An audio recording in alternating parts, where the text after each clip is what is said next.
Guys અમારા garage પર ગાડી આવી જાય ડ્રીમ હોગા એનું એન્જિન સીઝ થઈ ગયું હતું એટલે ફાઇનલી ખુલી ગયું છે અને પ્રેશરમાં ઓઇલ નીકળવાનો પ્રોબ્લેમ હતો તે કમ્પ્લીટ થશે હવે ને સીબીજે સર્વિસમાં આવી છે અને ડ્રીમ હોગામાં મોડિફાઈ કરવાની છે.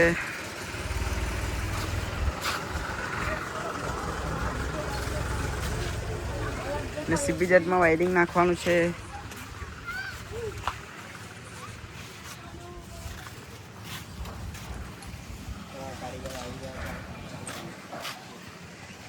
અમારો કારીગર આવી ગયો છે.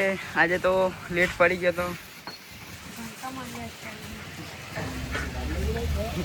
કેવું આજે તો બહુ કામ આવી ગયું સવારના પૂરમાં આજે દિવસ સારો ગયો છે અમારો. તમે દેખી તો લીધું જ હશે, બતાવી દીધું એ બ્લોકરે. ને આજે સામાન લેવા જાય છે સેટ. અમારા સેટ આજે વડોદરા જશે બધું ગાડીનું સામાન લઈ, એટલે રાતે અમે કામ કરવાના છે. આજે એન્જિન નાઇટ થશે. નેક્સ્ટ બ્લોકમાં બતાવી દે. ફાઇનલી ગાઈઝ નેક્સ્ટ બ્લોકમાં મળી જશે તમને વિડીયો બીજો. આજના માટે આટલું જ.